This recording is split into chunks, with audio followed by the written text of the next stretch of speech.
Hey everybody, Bob Babbitt here. Welcome to Challenged Athletes Live. Our next guest, a USC long snapper. That's how he's famous. Everybody knows him from that. Mr. Jake Olson.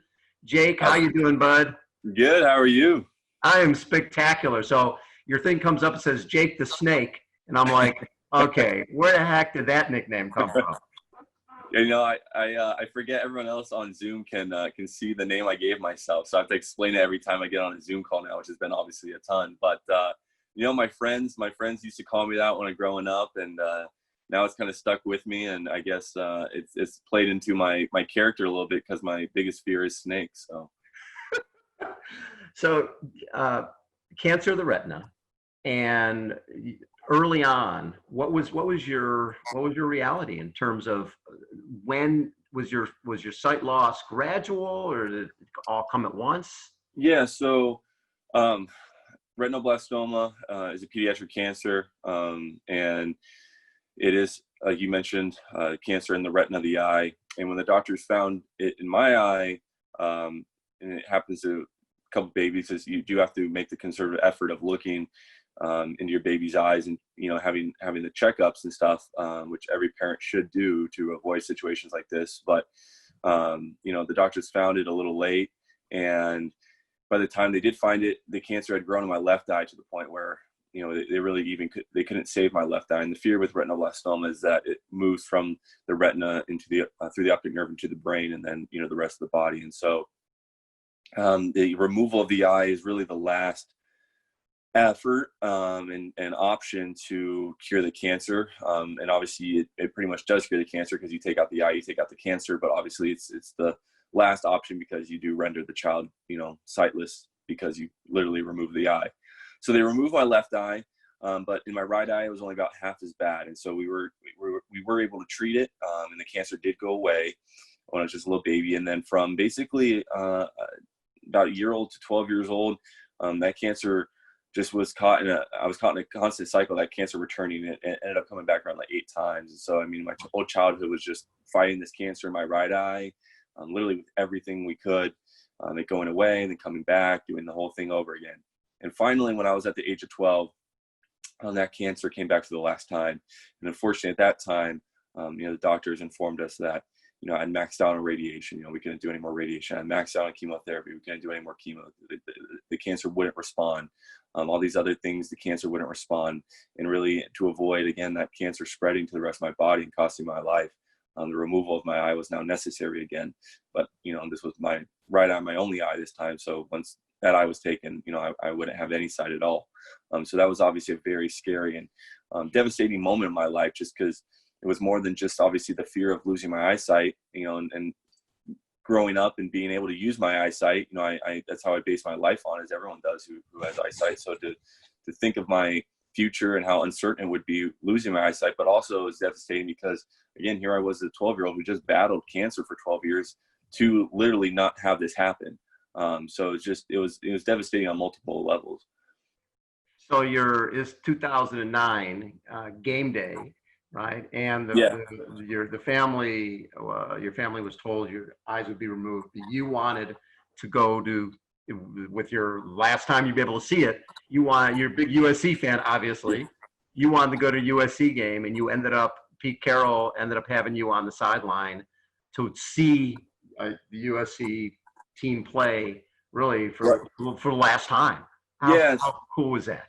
It was so cool. I mean, that fall, again, growing up in Southern California, I was a huge USC fan. So that fall, when I was told I was going to lose my eyesight, obviously the thoughts come pouring in of, this is the last time that I'm going to be able to see this or see that. What do I want to see?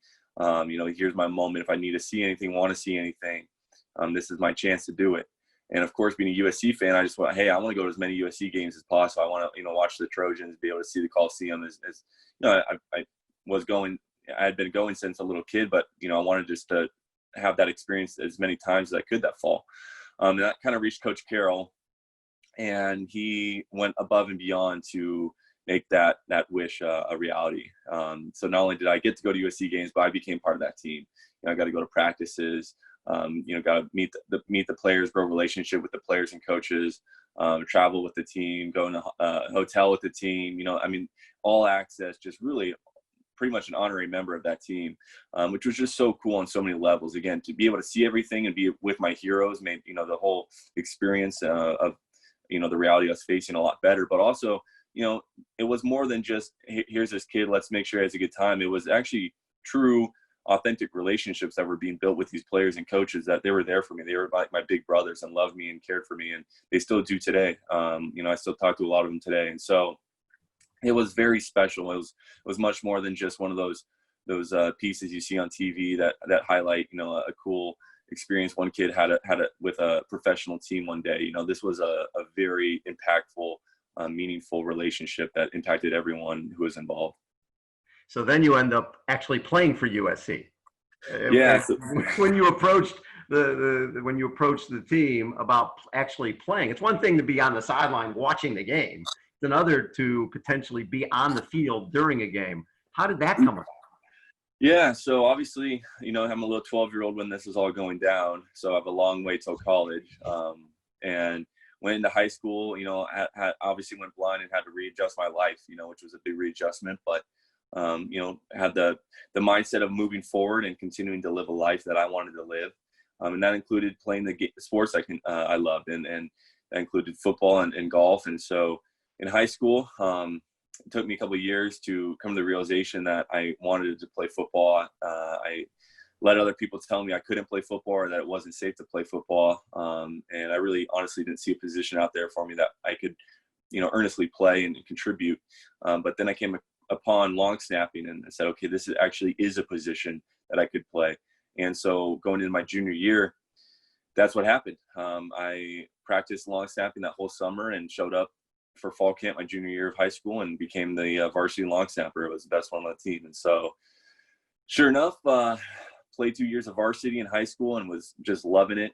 Football is such a passion of mine that I really couldn't imagine graduating high school and not playing the game that I love, not playing high school ball.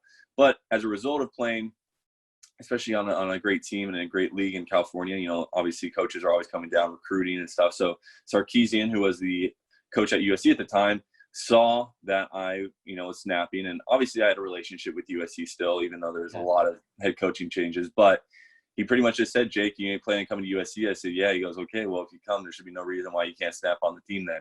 And that kind of opened up my door in my life to a possibility that honestly, I never even really imagined or thought could happen. And that was to actually be a player on the Trojan team. And so here I was, going to college, as an 18-year-old, 6 years later, after that team, took me in under their wings, going blind. And here 6 years later, I am blind and actually playing on that same team, which is just an incredible thing.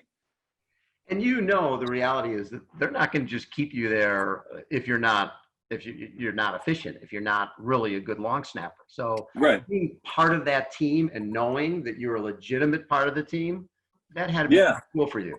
Yeah, absolutely. And that's something that I wanted to make sure was the case, and that my talents were on display, that I could go out there and show that, I was a useful contributing member of this football team. And that's the same mindset I had in high school as well.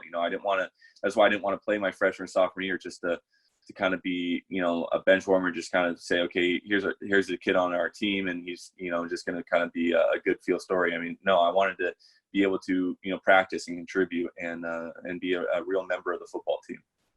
So when Coach Helton sent you out on the field to actually long snap in a game, were you taken by surprise? Was that something you guys talked about beforehand?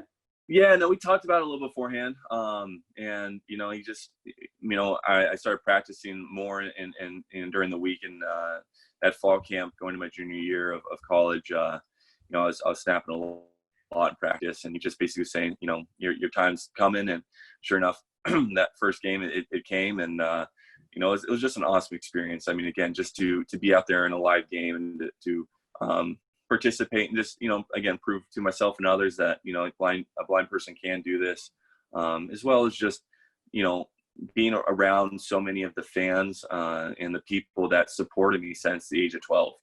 Everyone in that Coliseum really had followed my story, watched me grow up. Yes. And for them to all be part of that story and to see me go out there and snap then, I think it was just such a blissful moment for everyone involved. How did that moment change your life? Well, my story as a 12-year-old was covered, and then they did a lot of different follow-up stories as I went to high school and started playing high school football, and then when I joined the USC team. And so my story was pretty well covered, but obviously Snappy made it was exclamation point. And so my story was definitely told in a different light, and as well as reached further in the world. And so definitely kind of changed just my notoriety, but also I think it really did put like I mentioned, an exclamation point on my life, and just the story that was, here's this 12-year-old going through a horrible situation. Here comes this team to his rescue, gives him the hope, gives him the courage to continue to fight, play the game that he loves the most, and then to come back full circle, that many years later, and play for that same team and go out there and inspire thousands, millions of other kids going through things, people going through things, by me going out there and snapping a football. I mean, that is something that really is cool, and gives me kind of goosebumps every time I talk about it. I know another love of yours is golf. Yeah. And I was talking to our mutual friend, Tom Sullivan, and he goes, hey, this guy is the real deal. He's going to win blind golf world championships. He's phenomenal. How important is golf in your life? Golf is very important. It was actually the thing that the first sport of mine that I took very seriously growing up, as well as after losing my eyesight. It was a goal of mine to get back playing golf.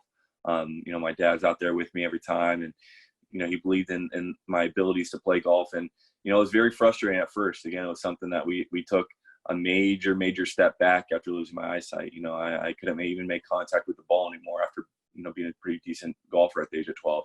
Yeah. So it was starting from level 1, and put a ton of work in. And I think it was a testament to my life as a whole, and that things changed, things became more difficult. But when you put in that work, when you find ways to do it, when you have a support system around you that believes in you and is willing to help you along the way, a lot of things become possible. And you find yourself and see yourself going further down those paths than you ever did with sight. And that's how golf was. It's something that the way I can play golf now, the ability that I have to play golf is better than whenever I did with sight. And so it's something that, again, it's just a true testament to my life and everyone's life. And that is, you still have it in you, even though it may require you to do something different. You might have to find a different way of doing it.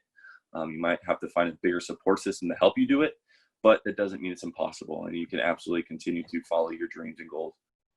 I know you've been doing a lot of motivational speaking, and now you're sort of setting it up for others to be motivational speakers as well. Talk a little bit about what you're up to now.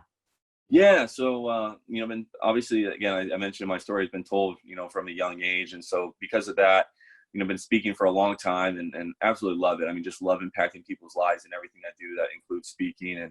And as a result, realized that there were some inefficiencies, and the whole real process of booking me and speakers I would talk to is pretty antiquated. I mean, it really, the technology world that we live in has not touched the whole speaker bureau and kind of speaking process and booking process. And so I kind of wanted to come along with a couple of my buddies from college. We got business degrees, so we wanted to put them to use, and created like an online platform, a marketplace that helps digitize the process of booking talent, and kind of making the whole process more efficient, easier. And so we created a online platform called Engage, and it's letsengage.com. And yeah, we've been putting all sorts of talent on there, a huge variety of different talent that love to share their story, not only through speeches, but cool experiences, and just their goal is to motivate people and to change their others' lives as well, which I think obviously what you guys do is right down that pathway as well, and helping people change their lives and other people's lives through their determination to again live a meaningful and fulfilling life. I love what you're up to, Jake. It's great. So now we're going to go to rapid fire. Just some quick answers on this. And what's your go-to comfort food? My go-to comfort food, probably pizza. I love pizza. Most recent TV show binge. Are you into any of this stuff? Since quarantine, yes, I've been catching up on some stuff, although not TV show. I've started the whole Marvel series, so I'm trying to watch it the right order all the way through. Oh, nice. Yeah. Favorite book or podcast? Favorite book, I just actually answered this on social media for a Braille thing, but it was the Alex Rider series. Oh, okay. Person you miss being with the most during all this? Well, since my manager Daniel is probably listening, I gotta say Daniel probably. That would be my answer too. Place you can't wait to visit when this is over. Probably Daniel's place. Yeah, no. I won't go that far. I won't butter him up that much. Well, I probably the gym. To be honest, I miss the gym so much. I know that's one of the hardest things out there right now, right? So, what words do you love to hear from a coach?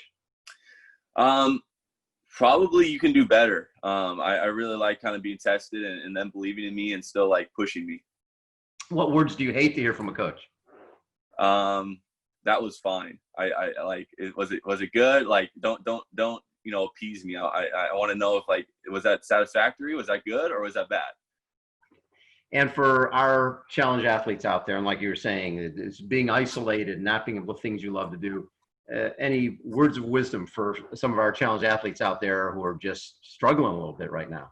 Yeah, well, like I said, I mean, sometimes life throws these wrenches at you, and everyone, all the challenge athletes know that. And like me, up to this point, they found a way to get around their disability and their challenges to still play the sports and do the things that they love. And so obviously this is kind of a really weird, different way of challenging us, but the same mindset has to be applied. And that's just find a way to continue to be active, to continue to do the things you love. And it may not be the same. It may be very different right now, but there are still things you can do, and still the mindset you still can take and apply towards a situation that you did in the past. Just continue that up. And I know it's a grind. I mean, I've been feeling it. I've been frustrated here, but it is something that will pass. And I really truthfully believe if you take that mindset right now and do the things you can do right now, that'll pay dividends in the future. Love it. Hey, Jake, thanks so much for taking so much time to come on Challenge Athletes Live with us.